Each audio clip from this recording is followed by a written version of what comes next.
월요일 두 번째 인터뷰 시간입니다. 박근혜 대통령이 피의자로 사형 최초로 입건이 됐는데 그 전날 야권의 소위 잠룡 8분이 모여서 퇴진과 탄핵을 동시 투트랙으로 진행하겠다 이런 합의를 했습니다. 그분들 중에 가장 섭외가 쉬운 우리 오라 옵니다. 네. 전화 연결도 보통 대선 잠룡들은 쉽지 않습니다. 이분은 스튜디오 출연도 전화 한 통으로 그냥 간단하게 해결돼요. 쉬운 남자 이재명 시장님을 모셨습니다. 안녕하십니까? 네, 감사합니다. 네. 출연을 저희가 의뢰하니까 출연을 하겠는데 조건을 하나 달았어요. 아십니까? 조건이 뭐였는지? 뭐 있죠? 말 좀 많이 하게 해달라고.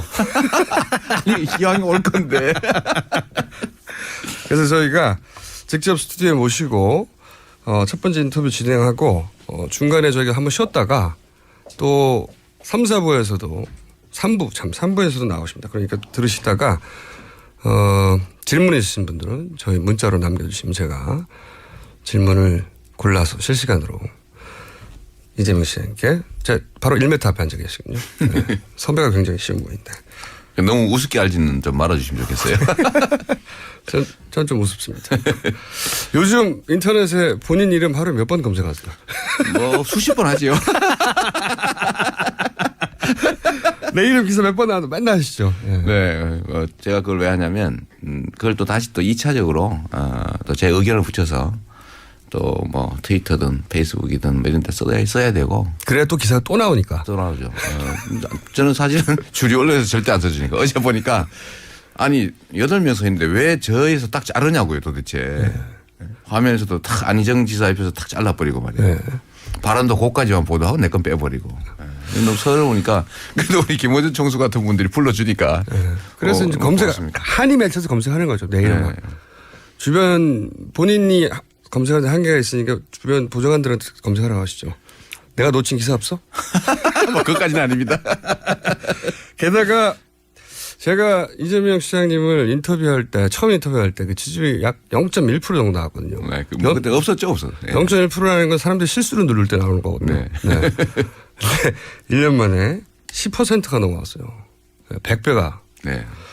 요즘 안 피곤하시죠? 뭐 그런까지 물어보십니까? 네, 안 피곤할 거라고 봅니다. 네. 잠도 잘 안 오고 막 흥분돼가지고 10%가 넘어가면서 이제 여론조사 발표들 보면 기간마다 조금씩 다르긴 한데 안철수 전 대표를 제치고 3위로 올라섰다. 네. 문재인 반기문 다음에 3위로. 네. 네. 야권에서는 2위인 거죠. 요거 보고 흥분하셨죠? 저는 사실 흥분하지 않았어요. 우리 총수님은 흥분했을 거라고 예측하시는데. 거짓말. 시기가 좀 빠른 정도. 저는 뭐 그래도 당연한 올게 왔구나. 예, 좀 빠르다. 근데 그게 좀 당황스러운 정도. 그 비결은 뭐라고 보십니까? 비결이랄 건 없고요. 이제 세상이 많이 변했는데 전에는 우리 국민 대중들이 정치에 동원당했죠. 그런데 요즘은 이제 네트워크가 워낙 발달하고 또 뭐 사회적 불평등 너무 커지고 이러다 보니까 국민들이 자기 목소리를 내게 된 거예요. 전 세계적인 현상인데 우리 사회도 다를 바가 없고. 그리고 저는 뭐 정치인이 국민을 지도하는 게 아니라 국민의 뜻을 대리하는 대리인이고 월급 받는 머슴 종업원 이렇게 생각하니까 저는 그 국민들의 열망 이런 것들이 분출될 출구가 필요하다. 본인이 출구였다? 출구가 되려고 노력했죠. 그랬더니 사람들이 출구인 줄 알아봐 준 겁니까? 조금. 아직까지 조금이죠. 그 주인 입장에서는 뭐 국가 살림이든 개인 살림이든 다를 바가 없는데 근데 주인의 입장에서는 월급 주고 쓰고 있는 우리 그 머슴이 일하는 사람들이 내 뜻을 잘 받들어주고 내 대신에 열심히 일해주고 어려운 일 먼저 좀 나서주고 하면 이쁘지요. 뭐 그거 당연한 거 아닌가 싶어요. 본인이 그러니까 이쁨을 받고 있다고 생각하시는 거예요? 네. 어제도 사실은 그 회의 명칭이 최초에 제안된 게 정치 지도자 회의였거든요. 네. 제가 그 얘기를 듣는 순간 두드러기가 딱 돋더라고요. 지도자들이 아니죠 사실은. 국민은 지도당하는 사람 아니잖아요. 그래서 뭐라고 바꾸셨나요? 그 이름을 안 쓰고 어제 그래서 결국은 정치회의 이렇게 바꿨죠. 정치회의. 지도자를 빼고. 본인의 주장으로요? 네, 제가 그 실무협의할 때 이건 안 된다. 명칭은 국민들로부터 지탄 받는다. 제가 그렇게 지적했죠. 눈치가 참 빠르세요. 네, 원래 눈치밥으로 먹고 사는 거죠 이게. 이 눈치가 빨라야 돼요. 네. 그런데 이제 이 얘기를 지속적으로 들으실 텐데 10% 올라가긴 했는데 그 지지자들이 이제 보수 지지자들을 끌어온 건 아니고 네. 네. 실제로 보면 야권 내에 예를 들어 다른 잠재 후보들의 지지를 끌어온 거 아니냐. 그러니까 네. 결국 확장성 없는 거 아니냐 이런 얘기 또 한 번 듣기도 해요. 일단 강성 야권 지지자들은 좋아하는데 원래 저는 정치가 그런 거라고 보죠. 노무현 대통령이 하신 말씀 중에 이건 지지자를 조직하는 게 정치다라고 얘기하신 일도 있는데요. 저는 그거 맞다고 보거든요. 우리가 100% 국민의 지지를 받기 위해서 하는 게 아니라 51%를 넘기면 되는 거거든요. 상대 진영의 지지자를 끌어오기 위해서 소위 중도 이동 확장 전략을 많이 얘기하죠. 네. 이 소위 중도라는 사람들은 이해관계에 민감한 그러니까 정치적 입장 말고 자기 이익에 민감한 부류인데 이런 쪽은 자기한테 이익이 되냐를 판단하는 거지 그 사람의 포지션이라는 게 중요하게 생각하지 않거든요. 그런데 만약에 포지션을 자꾸 이동하잖아요. 중간쯤으로 애매모호하게 그러면 의심을 받죠. 그리고 저는 지지를 확장하는 게 실력을 보여줘서 신뢰를 확대해 나가는 과정이지 입장을 애매하게 해가지고 중간쯤 가면 중간지대에 있는 사람들이 지지할 거라고 생각하는 건 착각이고 특히 보수 언론들이 만든 소위 기득권자들이 만든 프레임이라고 봅니다.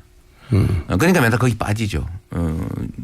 유의해서 볼 거는 이 보수 주류 언론들이 결코 보수 집단들한테는 중도 이동을 요구하지 않습니다. 철저히 자기 조직을 챙기도록 하죠.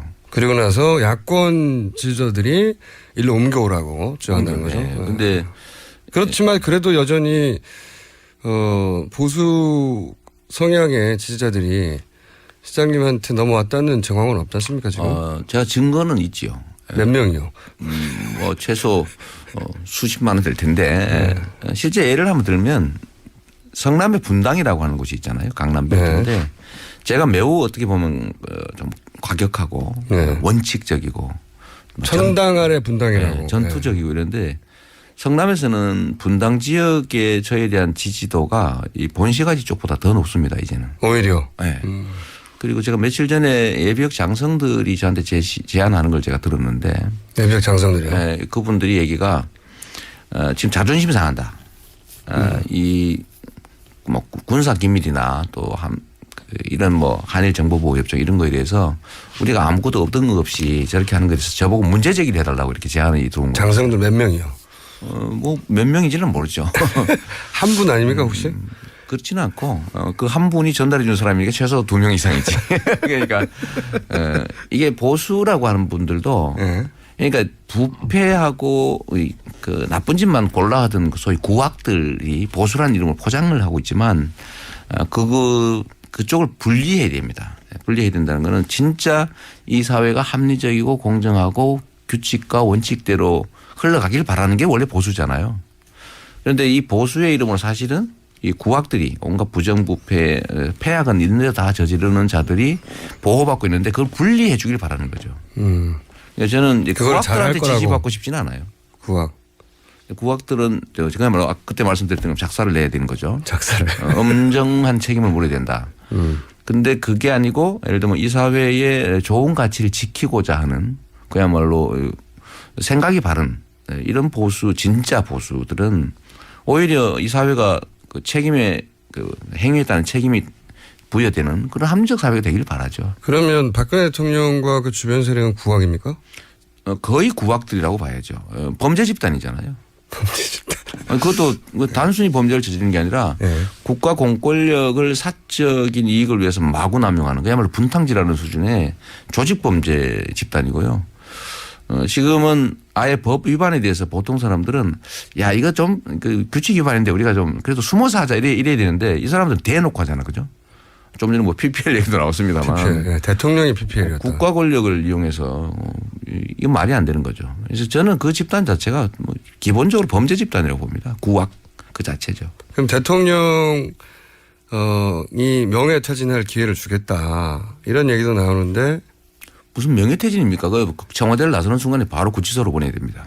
왜냐하면 우리 사회에서 그 수없이 국민을 학살했던 이승만, 군사 쿠데타하고 인권 침해하고 했던 박정희, 뭐 친일분자들 말할 것도 없고요. 그다음에 광주에서 수백 명 학살했던 전두환 다 잘 먹고 잘 살고 있잖아요. 이걸 보고 배운 겁니다. 이 70년 동안 이렇게 해왔기 때문에 이 기득권자들은 아무리 나쁜 짓을 해도 처벌받지 않는다. 자기들이 처벌해 줄 테니까. 그러다 보니까 이게 교만을 넘어서서 그야말로 간이 배밖에 넘은 상황이 돼서 대놓고 아주 그냥 범죄를 저지르는 거죠. 제가 사례 하나를 얘기를 하면 이 소위 검찰 간부 중에 이 뇌물을 처벌하는 사람인데 자기 이름의 계좌로 수억 원을 송금받은 자가 있어요. 직접. 걸려서 얼마 전에. 현금으로 예를 들어서 박스로 받은 게 아니라 그냥 계좌로. 그거는 확신이 있기 때문에 우리는 처벌되지 않는다. 왜냐하면 자기들이 처벌해 줄 테니까. 그 양반이 처벌 아직 안 받고. 처벌 받았습니다.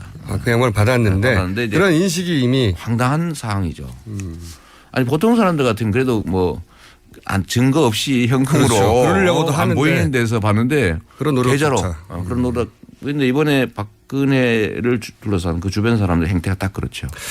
저희가 몇 마디 안 했는데 제가 이제 워낙 말이 많은 인간인데 말도 안 끊고 몇 마디 안 했는데 벌써 15분이 흘렀고요. 들으시다가 이재명 시장 3부에도 나옵니다. 시장님한테 질문 있으신 분은 문자로 남겨주시면 저희가 직접 물어보기로 할고요. 2분 여기서 마치고 잠시 후 3부에서 다시 뵙겠습니다. 이재명 시장도. 네, 2부에 이어서 저희가 섭외가 가장 쉬운 대선 참모 이재명 시장 모시고 인터뷰 이어가려고 하는데 검찰의 발표 중에 마음에 안 드시는 거 있습니까? 저는 뭐 세부적인 내용을 잘 모르니까요. 근데 검찰의 일반적인 수사 방향을 보면 청와대를 매우 많이 배려했다. 그렇죠. 기본 기조가 그렇죠. 그러니까 뭐 원래 긴급 체포해서 뭐 증거 인멸이나 이제 입을 맞출 시간을 안 주는 게 기본인데 그 최순실 입국하니까 아이고 뭐 건강이 안 좋으신데 좀 쉬다 나오시라고. 31시간 동안. 최순실은 현금 5억을 또 인출했대요. 뭘 했는지. 뭐 그런 거에다가 또는 최초의 청와대의 예를 들면 피의자가 아니라 참고인이다. 뭐 이렇게 하니까 청와대는 조사를 거부할 명분이 생긴 거죠. 참고인은 안 가도 되는 거거든요. 법률적으로. 협조하는 거니까. 그런 것들을 보면 뭐 그렇게 큰 의지를 갖고 있지 않은 것 같고 뭐 적당한 선에서 뭐 조정한 게 아닌가 싶은 생각이 특히 뇌물죄가 빠진 부분. 그러게요. 그게 무슨 사면이니 무슨 사업과 관계돼서 만약에 이재명이 그랬으면 바로 뇌물죄로 갔겠죠. 그렇죠? 무기징역 받죠. 네, 무기징역이지. 저도 보다가 이거 나 걸리면 무조건 무기징역인데 그렇더라고요. 그러니까 뭐 법정 체화형이 10년 무기징역밖에 없는 범죄를 한두 개도 아니고 수없이 저질렀는데 뭐 특히 뇌물죄는 심하잖아요. 그죠? 근데 그거는 어쨌든 배려해 준 것 같은 느낌도 크게 배려해 준 거죠. 그런데 이제 박근혜 대통령이 검찰 수사에 전혀 응하지 않겠다라고 했어요. 근데 이게 왜 응하지 않는 걸까요? 누군가를 기다리는 겁니까 이거? 그들은 원래 그렇죠. 그러니까 이거는 이제 덮는 수순으로 조사받을 생각이었는데 이제 안 덮어지니까. 하도 또 국민들 여론도 나쁘고 하다 보니까. 그러니까 이 좀 그래도 다 드러나 버린 거잖아요. 사실 검찰 수사보다도 국민이 아닌 게 더 많아요. 그러니까 그렇죠. 이런 상태라서 이제 조사를 받으면 이제 소위 빼도 박도 못하는 상황이 오기니까 거부하는 게 차라리 낫겠다 이렇게 된 것 같고요. 그냥 누굴 기다리는 거 아닙니까 이거? 뭐 그런 것도 있겠죠. 시간을 끄는 거죠. 네. 시간을 끄는 이유가 뭐라고 보십니까? 특검도 끌려고 하는 것 같은데. 반전을 노리는 거죠. 누구를 통한 반전을? 역사적으로 이들은 언제든지 성공했거든요. 그러니까 뭐 심각한 국정 혼란이나 아니면 국민들의 엄청난 저항이 생긴 후에 시간이 지나고 난 다음에 언제든지 반전을 통해서 복귀하고 그걸 기회로 만들어서 또 새로 집권하고 있잖아요. 4.19 때 그렇죠. 박정희 대통령이 국제타를 한다든가. 60항쟁 후에는 6.29 선언을 해가지고 노태우가 그 성과를 먹어버렸죠. 그래서 이번에도 저는 반기문을 기다리는 거 아니냐. 1월 달. 1월 달. 들어와서 뭔가 이렇게 획기적인 쇼 보여주고 뭐 반기문을 통해서 이 수습책을 낸다든지 뭐 재미있는 아이디어도 있잖아요. 내가 그냥 뭐 대통령 한 2년만 하고 그 사이에 개헌할 테고 그 사이에 내 조정자 역할만 해주겠다 뭐 이러면서 개헌 얘기를 한다든지 또 제3지대 만들어 가지고 뭐 그쪽에 대표 선수로 나서면서 과거에 이제 6.29 선언처럼 네. 소위 6.29 코스프레 이런 거 한번 하면서 대반전을 노리는 거 아니냐. 요건 하나의 가설인데 이거 말고도 뭐 저들은 원래 이런 데 엄청 유능하거든요. 뭐 일생을 한 길 그 길로 살아왔기 때문에 그렇죠. 경험도 있고. 경험이 오래된 분들이 지금 거기 계시잖아요. 그렇죠. 김기춘 비서실장도 경험 오래됐어요. 다 했죠. 거기는 네. 박정희 뭐 전두환 6.29 다 현장에. 다 현장에 있었던 사람이니까 아마 확신이 있을 겁니다. 이 아무리 정도는 첫 번째 가뿐하게 대치기 할 수 있다. 이렇게. 첫 번째 집회 아무리 많이 나와도 내가 한두 번 한 게 아니야. 이런. 뭐 겨울 지나면 뭐 줄어들 거고 사람들 지겨워할 거고 또 지겨워하게 만들 수 있고 그런 다음에는 이거를 이용해서 획가닥 그야말로 대반전을 이룰 수 있다. 그러니까 그 6.29를 잠깐 되짚어 보면 60한쟁이라고 네. 엄청난 100만의 인파가 쏟아져 나오니까 그렇죠. 아 이거 드디어 이제 그런 사실은 전두환 대통령이 후원 여기서 후원이라고 하는 것은 체육관에서 대통령 계속 그렇죠. 뽑겠다거나 간접 대통령 선거. 네, 말도 안 되는 네. 체육관에서 3,000명 모아서 이 사람 대통령 하면 대통령 되는 득표율이 보통 97% 나오겠죠. 네, 북한보다 더한 그렇게 대통령을 뽑았던 시절도 있어요. 근데 그거 안 된다고 직선제를 요구하니까 100만 명이 몰려 나와서 그 한참 이거 어떻게 되나 나라가 뒤집어지나 하다가 갑자기 노태우 전 대통령이 나타나가지고 짠 나타났죠. 내가 이 국면을 돌파하는 직선제를 하겠다고. 네. 6.29 그런 6.29 코스프레처럼 이 막힌 전국을 이제 반기문 사무총장을 통해서 뚫을 수도 있다. 네. 자기들이 기획한 거죠. 그렇죠. 네. 그런 시나리오도 가능하고. 성공했죠. 성공해서 결국은 그 기형적인 헌법 5년짜리 단임제 하면서 결국은 노태우가 이겼죠. 그리고 나서 정권이 연장됐죠. 그러면서. 지금 또 한 가지 이제 비교해 볼 수 있는 상황이 뭐가 있냐면 그 다음입니다. 그 다음에 야권에는 후보가 김대중, 김영삼 네. 속칭 빠방한 후보들이 있었는데 이제 둘 중에 한 사람 한다 누구나 믿고 있었는데 그 여권에서는 노태우 이후에 주저가 별로 없었어요. 네. 그러자 김대중 전 대통령 거절했다고 하는 3당 합당이라는 걸 뻥합니다. 그렇죠. 뭐 한쪽 쫙 모아가지고. 네, 이게 여당인지 야당인지 헷갈리기 시작하죠. 그때부터. 그렇죠. 이 3당 합당과 제3지대 3자 겹치지 않습니까? 그러게요. 3자를 좋아하나요? 그런 기획과 구상들을 하기 십상이다. 제3지대 뭐 포함해서 뭐 새로운 정치 조직을 만드는 시도는 계속 있었죠. 네. 지금 새누리당 안에서도 이제 친박과 비박 그런 게 나눠가지고 소위 비박으로 불리는 쪽은 일종의 그 면피를 위한 뭐 탄핵 주장 이런 걸 하고 있지 않습니까? 결국 쪼개질 테고 쪼개져서 나오면 이제 뭐 친박 그러니까 몸통 일부 떼내고 이제 다시 재기를 노리는 거죠. 그러면서 혼자가 아니라 다른 쪽하고 모아서 네. 소위 제3지대 뭐 이런 걸 만들든지 한 다음에 거기에 뭐 반기문 같은 사람이 다 올라타고서 전혀 새로운 세력인 것처럼. 네. 또 다른 시나리오죠. 네, 마치 광주 학살했던 민정당. 네. 민정당이 자신들의 모양을 숨기기 위해서 김영삼 끌어들여 가지고 민자당을 만들었죠. 김종필까지 그러면서. 3당 합당과 제3지대는 유사한 지점이 있습니다. 그런 의미에서.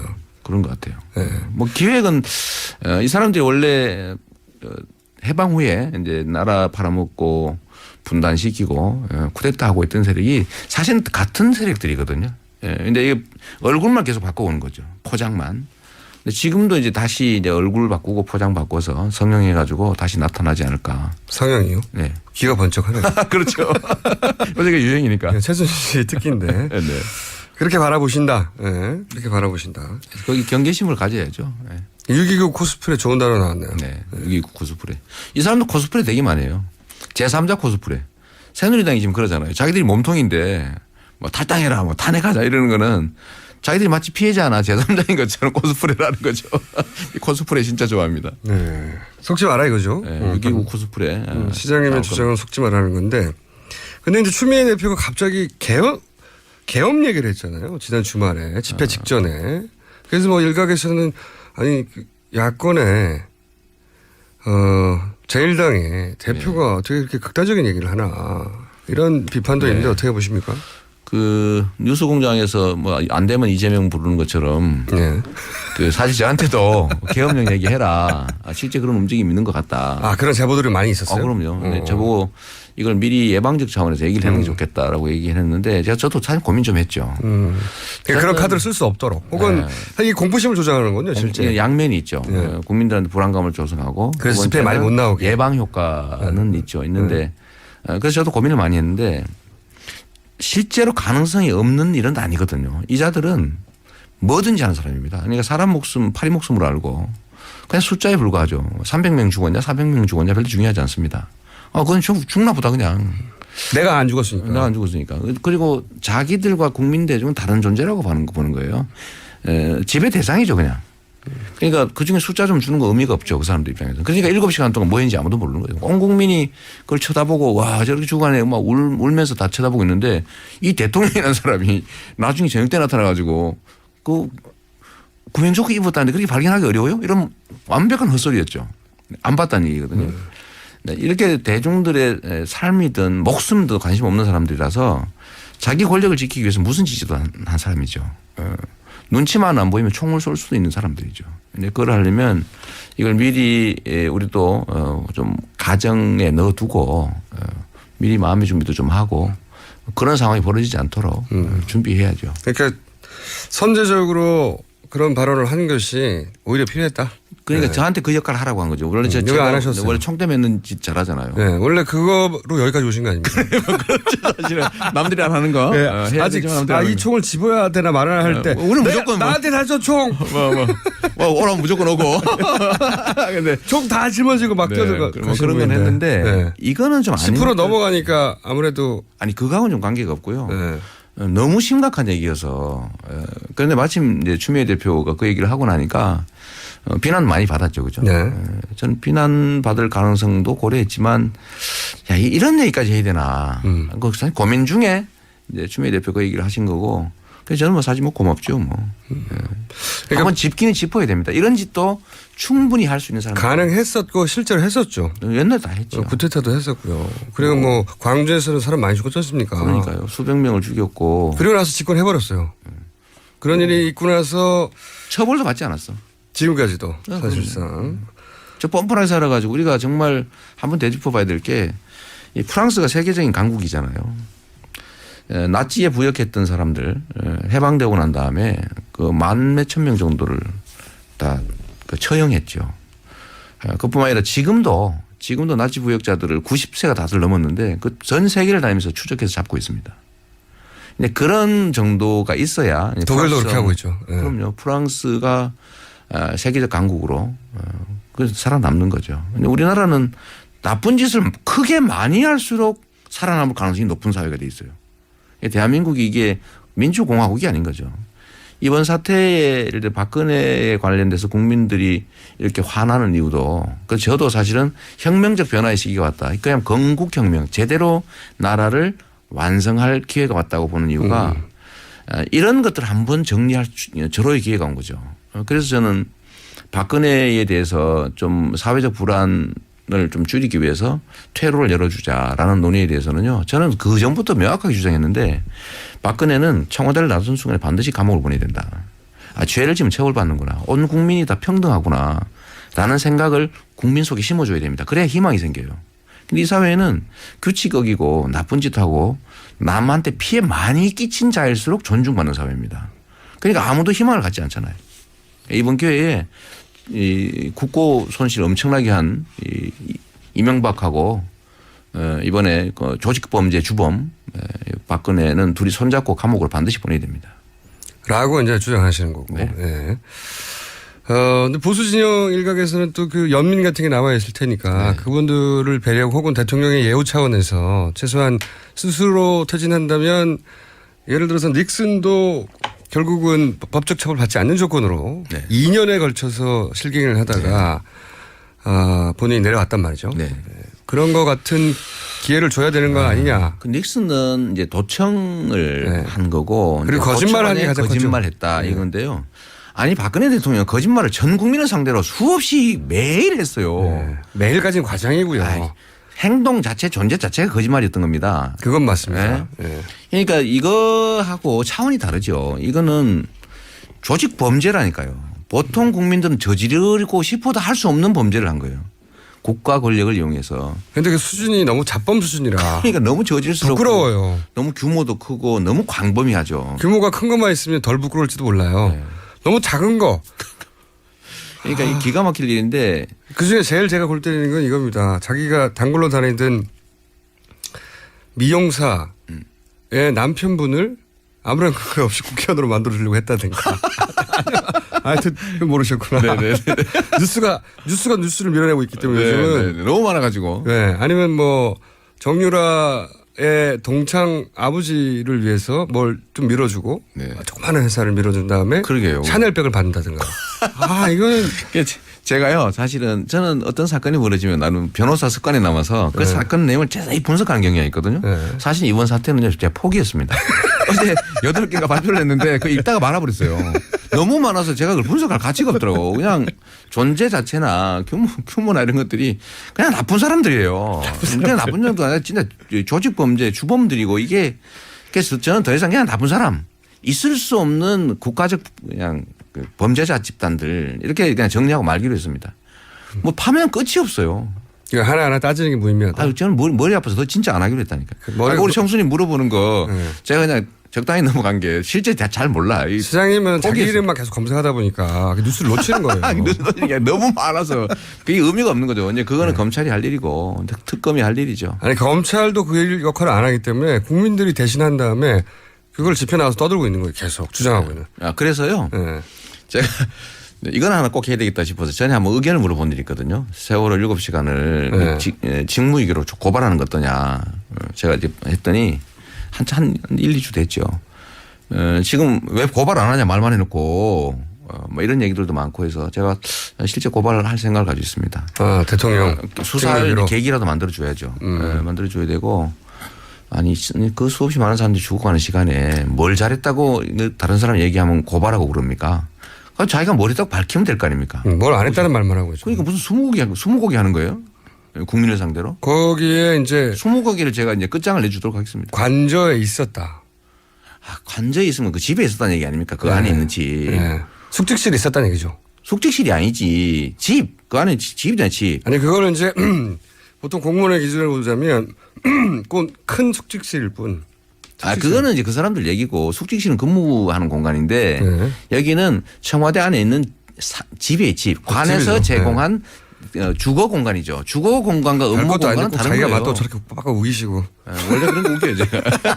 어쨌든 집인데. 집에서 아니 처음에는 늦을 수 있다고 봐요. 무슨 뭐 화장도 좀 해야 되고 하니까 이해하는데 아니 왜 5시까지 안 나타나냐 이 말이에요. 집에 있었어도 TV 있지 않습니까? 전 국민이 TV를 생방송 다 보고 있기 때문에. TV를 안 봤다는 얘기거든요. 그 말이 안 되거든요. TV를 안 봤다는 얘기고. 그리고 보고 내용도 청와대에서 뭐 몇십 번을 했다는데 한 번이라도 읽어봤으면 내용이 알잖아요. 배 안에 사람들이 갇혀서 못 나고 있다는 사실을 온 국민이 보고 있는데 발견하기 어렵다니. 물 위에 둥둥 떠 있는 걸 상상한 거예요. 그러니까요. 네? 첫 보고 정도 받았나 봐요. 첫 보고. 네. 네. 그리고 그다음부터 안 받. 저는 첫 보고도 안 받았을 거라고 봅니다. 받을 수 없는 상황이었거나. 그럼 어디 있었다고 보십니까? 그냥 하는 소리죠. 추측이지만 그 사람들이 굳이 뭐 청와대 안 있었다고 우기는 걸로 보면 저는 바깥에 있을 가능성이 더 많았다고 생각해요. 또 있었다고 하니까. 아니 가서 저는 아무리 대통령이 무서워도요. 야, 이 수백 명이 죽어갑니다. 그리고 그 관저에 있으면 가서라도 얘기하지요. 쉽죠. 가서 얘기해야지. 네. 안 하면 저는 만약에 관저에 있는데 이 공무원들이 가서 대면 보고 안 하고 서면 보고 하란다고 서면 보고만 하고 있었다면 그자들도 직무유기범들입니다. 메일만 보냈다는 거 아닙니까? 그러니까 그자들도 직무유기의 주범들이에요. 보고 안 한 거잖아요. 네. 아, 있는데 왜 보고를 안 합니까? 쫓아가서 얼굴 보여주고 흔들었어야죠. 깨우든가. 그러니까 이게 아닌 거죠. 제가 보기에는 그 청와대 공무원들이 아무리 엉망진창이로 그 관저에서 있는 사람이고 깨어 있는 사람이라면 가서 대면으로 이거 진짜 큰일입니다. 이거 빨리 오셔야 됩니다라고 얘기했겠지요. 근데 아무도 한 사람이 없는 거 아닙니까? 이거는 그 자리에 없었을 가능성이 매우 높아요. 매우 높다고 주장하면서 가능성은 괜찮아. 가능성이 이기는데 뭐. 살짝 순간적으로 발을 빼시네. 그렇죠. 고발할 테니까. 저 고발 엄청 많이 당했거든요. 그거는 저도 뭐 전문가인데 그걸 많이 당하셨죠. 질문 몇 가지 골라볼게요. 유재성 씨가 이재명 시장님 고정 출연 바랍니다. 고정 출연하면 출연료 줍니까? 출연료 주는데 저희가 이제 리포트 하실래요? 저는 지금 전국 교통 상황 하도 많이 돌아다니시니까. 저는 촛불 집회 가야 됩니다. 전국에. 아니 교통 리포트. 저 가끔 가는 길에? 네, 가는 길에. 대구 갔더니 네, 교통 상황이 광주 어떻다고. 갔더니. 네. 자, 요것도 있습니다. 요즘 들어서 문재인, 이재명 지지자들이 특히 온라인상에서 서로 싸우고 있습니다. 한마디 해주세요. 저는 뭐 하지 말라고 많이 말리죠. 말리는데 이 말려지지 않는 사람들이 있어요. 저는 어차피 우리가 나중에 한 길로 가야 될 사람들이고 뭐 저는 제가 경선에서 이길 거라고 확신하고 있으니까 그럴 경우에 그쪽이 지지를 받아야 되잖아요. 그러니까 그쪽 갈라지면 안 되거든. 그래서 저는 공격하지 마라. 특히 허위사실 고소나 인격적 모욕하면 안 된다. 자기 주장은 할 수 있죠. 차이를 드러낼 수는 있어요. 근데 그걸 넘어서는 가지 말라고 수없이 저는 가끔씩 트위터나 이런 거 쓰면 제가 쪽지도 보내고요. 대놓고 얘기도 합니다. 그거 도움 안 된다. 근데 말 안 듣는 사람은 말 안 듣는 정체가 사람이 뭡니까? 있어요. 근데 저는 그게 공작조라고 보는 거죠. 제가 얼마 전에 뭐 이재명이 의도적으로 야권 지지자들을 분열시키는. 그러니까 저에 대해서 뭐 탈당을 했었다고 허위사실 유포하고 심지어 이명박의 아바타다 이런 얘기까지 하고요. 노무현 대통령을 공개했다입니다. 이래가지고 저를 이제 분리하려고 하는 건데. 그래서 좀 상상력이 좀 그러니까 좀 그럴듯하게 연결되도록. 상당히 많이 먹혔어요. 탄핵을 주장하는 게 지가 즉시 사퇴하면 선거 준비할 시간이 짧으니까 시간 오래 걸린 탄핵하려고 그런다. 그 저쪽 부탁받아 하는 짓이다. 이런 것까지 해가지고 상당히 이명박 전 대통령의 아바타라는 건 무슨 논리적 연결로. 탄핵을 주장하는 게 새누리당이고 네. 그건 시간 끌려는 것이고 결국 기각될 거 알면서 면죄부 주려고 하는 작전인데 네. 그 뒤에 이명박이가 있는데 이재명이가 그 주장을 따라하는 걸로 봐서 이명박계다. 막 이렇게 얘기하는 거죠. 근데 이게 상당히 많이 유포돼 가지고 거기에 믿는 사람이 저한테 쪽지도 많이 오고요. 카페나 이런 데 보면 진짜 그럴 줄은 몰랐다 이런 사람도 있고. 그래서 제가 그 얘기도 한번 한 거죠. 그냥 박근혜 가지고 요새 이제 주제니까 박근혜 대통령은 반드시 감옥으로 보내야 된다고 하면서 끝에 다 붙이는 거예요. 이명박도 함께 손잡고. 그 이유가 있는데 하여튼 이거는 저는 문재인 지지자들도 아니고 문재인 지지자인 척하는 분열 공작조라고 생각합니다. 그래서 저는 명백한 허위사실 유포하고 이런 데 대해서는 전에도 한번 제가 공개적으로 한 얘기가 있는데 지금 자료 수집해서 뭐 법적 조치하려고 그러거든요. 왜냐하면 이게 허위사실 유포는 전공이시잖아요. 그거. 전공이지.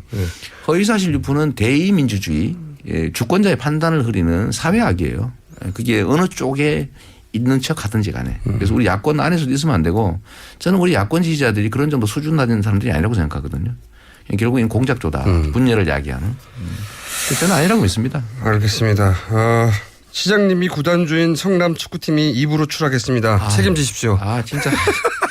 진짜 제가 말을 못 하겠는데 저는 진짜 재정 지원이나 이런 거 다른 프로그램 못지않게 진짜 열심히 했고 진짜 독립성 부여했고 했는데 본인이 구단주인 축구팀 하나 일부러 유지 못하는 사람이 어떻게 대권에 나오신다고. 제가 감독이 아니라서 어쨌든 그거는 뭐 저는 다시 이제 내년에 2부에서 열심히 하고 또 조직 정비할 기회를 잡고 사실 저희가 시민구단을 인수한 다음에 원래는 2부로 가야 맞거든요. 2부에 가서 정비하고 이제 시민구단적 성격을 갖고 다시 와서 이랬는데 그래서 살아남아가지고 너무 기대가 컸던 것 같아요. ICL 나가고 상위권 올라가고 근데 이게 결국 저력이라고 하는 게 있더라고요.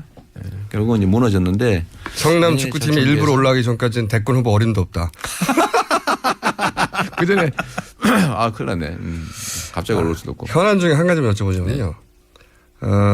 한일 군사정보 협정을 굉장히 시급하게 체결을 하고. 네, 막 서두르고 있죠. 그리고 대통령이 이것을 서명하겠다고 지금 의지를 표명한 상태예요. 일본은 좀 천천히 하자는 입장인데 오히려. 한국 정부가. 왜 이렇게까지 급하게 한다고 보십니까? 저는 이제 그 박근혜 대통령이 미국의 압력 때문에 그런 거 아닌가 싶고요. 기본적으로는. 네, 두 번째는 일본에 대해서 국민들이 생각하는 것 이상으로 일종의 부채의식을 갖고 있는 거 아니냐. 박근혜 대통령이 일본에서 부채의식이 있다? 네, 그건 어떤 경우에서 하신 말씀입니까? 아버지 때문에 할까 싶어요. 아버지 때에서. 아버지가 그랬다는 거 아닙니까? 청와대에서 일본 군복 입고 말 타고 돌았다는 거 아니에요? 그걸 보고 자란 사람이거든요. 청와대에 있을 때 그랬다는 이야기는 이게 확인된 내용입니까? 뭐 아니 저는 뭐 보도하니까 뭐 거기 사실 고소당하면 할 수 없고 그런 사진이 있더라고. 근데 자기가 광복군이라고 누군가가 본인 광복군이라고 하십시오라고 했더니 거부했다는 얘기도 있잖아요.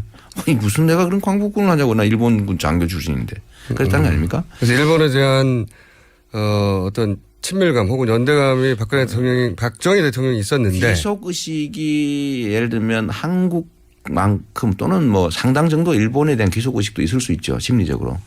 근데 그거는 이제 부수적인 거고 한일 군사정보보호협정이 대한민국 안보에는 전혀 도움이 안 되고 특히 일본이 북한에 비교해서 우리나라의 군사 안보적인 측면에서 적대국적인 성격, 적성이라고 하는 게 북한 못지 않거든요. 왜냐하면 북한이 남한을 침공한 그로부터 5년 전까지 이 한반도를 침공해서 지배하고 있던 자들입니다. 그리고 독도를 여전히 자기 땅이라고 우기고 그래서 침략 야욕을 드러내고 있고 그 일제강점 침략의 역사를 사과하지도 반성하지도 않으면서 위안부 합의를 막 강제로 밀어붙이는 자들이죠. 그런데 적성 국가한테 군사 정보를 제공한다. 특히 일본에 우리가 얻을 정보는 없거든요. 미국으로부터 다 받는 정보이기 때문에 일방적으로 우리 정보를 일본에 주는 건데 이걸 왜 이리 서두르냐. 설명할 길이 없지 않습니까? 사드 정보 때문이라고 하는 얘기도 있긴 물론이죠. 있습니다. 이제 오바마 정부가 이제 퇴임하기 전에 사드를 완벽하게 만들었다라고 하는 걸 보여주기 위해서 사드 배치도 빨리 서두르고 하는 미국의 입장도 있긴 한 것 같아요.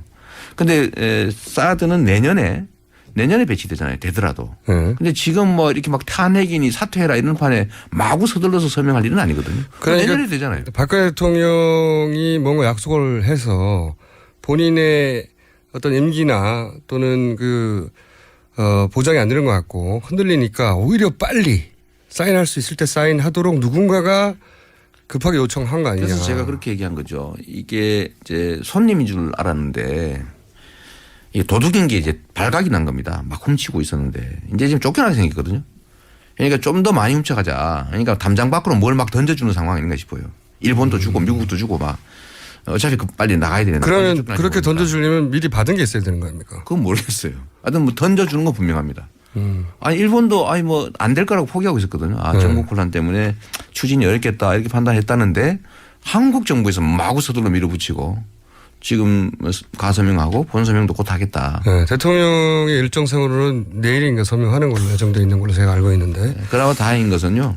제가 그래서 이걸 좀 유심하게 봤는데 매우 중요한 국가안보 문제니까 다행히 1년마다 계약을 갱신하게 돼 있더라고요. 협정을. 협정 연장 안 하면 되는 거니까 그나마 너무 큰 걱정 안 하셔도 될 것 같아요. 국민들 입장에서. 본인이 당선될 거니까. 뭐 누가 되든 박근혜가 아니면. 이럴 땐 또 앉아서. 너무 그러면 안 됩니다. 이미 많이 그래놓고 뭘. 적당히 해야 된다니까. 이미 적당히는 넘어가신 분이에요 지금. 적당히 발빼기 너무 늦었습니다. 제가 PPL 전문이라 저도. 저희가 거의 1시간 가까이 훅 지나가 버렸어요. 훅 지나가 버렸는데 오늘은 여기까지만 하고요. 이 문자도 참 많이 옵니다. 시장님은 정동영 개다. 이 문자도 굉장히 많이 오기 때문에 이명박 개라는 얘기는 해명하셨는데 정동영 개다. 저쪽으로 결국 삼지대 함께 갈 거다 이런 얘기. 정동영 때문에 뭐 정치문했다 이런 얘기까지 나오고요. 근데 저는 그건 아니고 2006년에 시장 선거 나오려고 왔다가 2007년 대선 때 모든 사람들이 지지하는 후보가 있잖아요. 저는 정동영 후보를 지지했고 그때 당시에 뭐 우리 정봉주 의원은 손학규 지지했잖아요. 뭐 그때 뭐 현장에서 한번 다툰 일도 있는데 그게 딱 좋은 성격의 사람 두 사람이죠. 근데 그때 대선 끝나고 난 다음에는 뭐 정치적 길은 또 다른 거고 탈당 이미 하셨는데 거기하고는 또 다르죠. 그러니까 과거에 한때 지지했던 걸 따지면 예를 들면 추미애 대표님은 지금 문재인 대표님하고 가까운데 그런 식으로 따지면 탄핵했던 분이잖아요.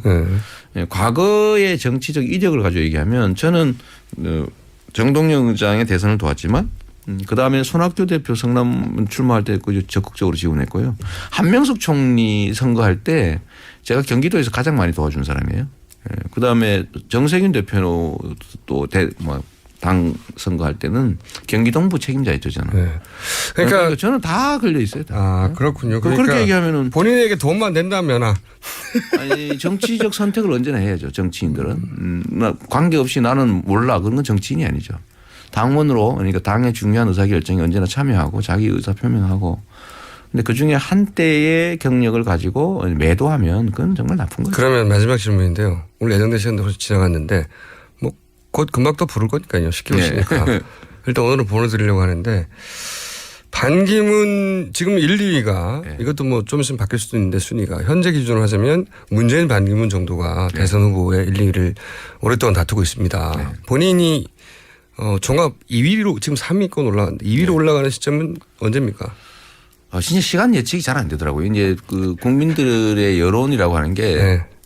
저도 놀라울 정도로 빨리 변하고 하기 때문에 저는 예측을 내년 봄 정도에 보통 내년 봄 정도에 생각했었거든요. 2등까지는 내년 봄이요? 아니 지금도 10% 넘어버렸고 10%가 내년 봄 생각했는데 저는 그 안철수 대표를 확실하게 넘어서 네. 문재인 대표님을 그렇게 쉽게 넘지는 못할 테고요. 왜냐하면 5년 동안 준비하신 분인데 뭐 인지도 90%가 넘고 저는 인지도 50%도 안 된 사람이니까 한두 달 정도 되면 그래도 지금보다는 좀 많이 나아지지 않을까. 한 달. 2등 정도는 따라잡을 수 있다. 한두 달. 2등을 따라잡을 수 있을지는 잘 모르겠어요. 근거는요? 시대의 흐름이죠. 흐름. 그 무섭습니다. 저는 정치인의 역할을 대리하는 거라고 봅니다. 그런데 보통 사람들은 지도한다고 생각하죠. 이제 저는 대리에 충실하려고 하기 때문에 저는 우리 머슴을 그 부리는 주인 국민들이 저를 곧 이뻐하게 될 거다. 좀 더 많이 그렇게 생각합니다. 말 잘 듣지 뭐 험한 일 앞에서 먼저 잘하려고 그러지. 자, 지금까지 지지율 3위 최근 여론조사 몇 군데에서 3위에 올라서서 매일 30여 차례 본인의 이름을 포털에 검색하고 있는 이재명 성남시장이었고요. 조만간 다시 저희가 모시기로 하겠습니다. 오늘 말씀 감사합니다. 네, 제가 지금 나가면서 얼마나 많은 분들이 이 뉴스 공장 봤는지 곧 뉴스 검색을 해보도록 하겠습니다. 감사합니다. 얼른 가주십시오. 네. 네.